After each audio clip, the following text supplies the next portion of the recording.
ರಾಜ್ಯ ಕಾಂಗ್ರೆಸ್ ಪಾಳ್ಯದಲ್ಲಿ ದಿನ ಬೆಳಗಾದ್ರೆ ಒಂದೊಂದು ರೀತಿಯ ಬೆಳವಣಿಗೆಗಳಾಗ್ತಾನೆ ಇದೆ.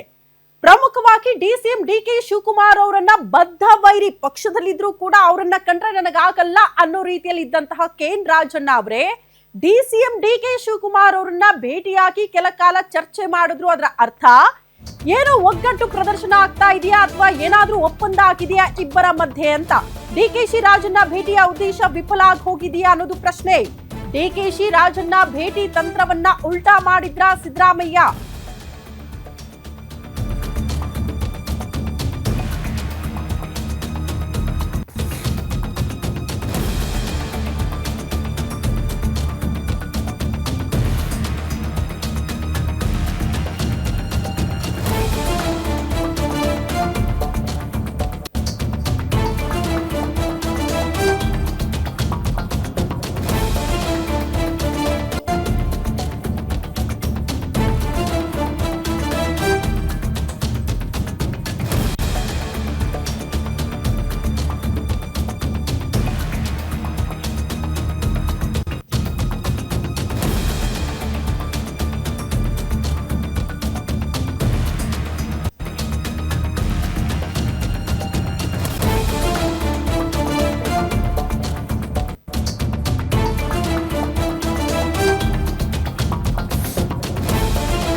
ಡಿಕೆಶಿ ರಾಜಣ್ಣ ಭೇಟಿ ಅತಿ ದೊಡ್ಡ ಕುತೂಹಲವನ್ನ ಕೆರಳಿಸಿತ್ತು. ಬಟ್ ಭೇಟಿಯ ಉದ್ದೇಶವೇ ವಿಫಲ ಆಯ್ತಾ, ಅದನ್ನ ಸಿದ್ದರಾಮಯ್ಯನವರು ವಿಫಲ ಮಾಡಿದ್ರ ಅಂತ.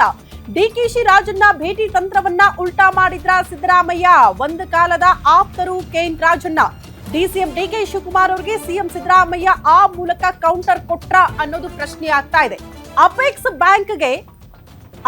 ಬ್ಯಾಂಕ್ಗೆ ನೇರವಾಗಿ ಸಿದ್ದರಾಮಯ್ಯನವರು ಕೈ ಹಾಕಿದ್ದಾರೆ. ಆ ಮೂಲಕ ಒಂದ್ ಕಡೆ ಡಿಸಿಎಂ ಡಿಕೆ ಶಿವಕುಮಾರ್ ಅವ್ರಿಗೂ ಅದರ ಜೊತೆಗೆ ಕೆಎನ್ ರಾಜಣ್ಣ ಅವ್ರಿಗೂ ಕೂಡ ಟಾಂಗ್ ಕೊಟ್ಟಿದ್ದಾರಾ ಅನ್ನೋದು ಪ್ರಶ್ನೆ ಆಗ್ತಾ ಇದೆ. ಪ್ರಮುಖವಾಗಿ ಅಪೆಕ್ಸ್ ಬ್ಯಾಂಕ್ ಆಡಳಿತಾಧಿಕಾರಿಯನ್ನ ನೇಮಕ ಮಾಡಿದ್ದಾರೆ.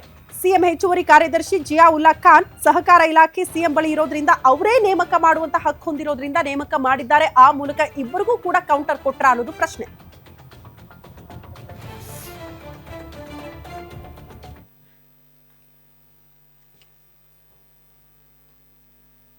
ಈ ಬಗ್ಗೆ ಮತ್ತಷ್ಟು ಡೀಟೇಲ್ಸ್ ಅನ್ನ ಕೊಡ್ತಾ ಹೋಗ್ತಾರೆ ನಮ್ಮ ಪ್ರತಿನಿಧಿ ದುರ್ಗೇಶ್ ನೇರ ಸಂಪರ್ಕದಲ್ಲಿ ಜಾಯಿನ್ ಆಗ್ತಿದ್ದಾರೆ. ದುರ್ಗೇಶ್, ಒಂದು ಕಾಲದ ಆಪ್ತರು ಕೆಎನ್ ರಾಜಣ್ಣ ಸಂಪುಟದಿಂದ ವಜಾ ಆದ್ರು ಅನ್ನೋ ಸಿಟ್ಟು ಈಗಲೂ ಕೂಡ ಇದ್ದಂಗೆ ಕಾಣಿಸ್ತಾ ಇದೆ. ಡಿಕೆ ಶಿವಕುಮಾರ್ ಅವರನ್ನ ಭೇಟಿ ಆದ್ರು, ಬಟ್ ಇಬ್ಬರ ಭೇಟಿಯ ಉದ್ದೇಶವನ್ನ ವಿಫಲಗೊಳಿಸೋದಕ್ಕೆ ಸಿದ್ದರಾಮಯ್ಯ ಮುಂದಾದ್ರ ಅಂತ. ಸೊ ಎಕ್ಸಾಕ್ಟ್ಲಿ ಕಾಂಗ್ರೆಸ್ ಪಾಳ್ಯದಲ್ಲಿ ಏನ್ ಬೆಳವಣಿಗೆ ಆಗ್ತಾ ಇದೆ ಅಂತ? ಎಸ್ ಶ್ರುತಿ, ಏನು ಡಿಸಿಎಂ ಡಿಕೆ ಶಿವಕುಮಾರ್ ರಾಜಣ್ಣ ಸಾಕಷ್ಟು ಭೇಟಿಯಾಗಿದ್ದರು, ಎರಡೆರಡು ಬಾರಿ ಭೇಟಿಯಾಗಿ ಚರ್ಚೆಯನ್ನು ನಡೆಸಿದ್ರು. ಈ ಒಂದು ಸಂದರ್ಭದಲ್ಲಿ ಡಿಸಿಎಂ ಡಿಕೆ ಶಿವಕುಮಾರ್ ಸಂಘರ್ಷವನ್ನು ಮರೆತು ಒಂದು ಸಂಧಾನಕ್ಕೆ ಮುಂದಾದ್ರ ಅನ್ನುವಂಥ ಪ್ರಶ್ನೆ ಮೂಡಿತ್ತು.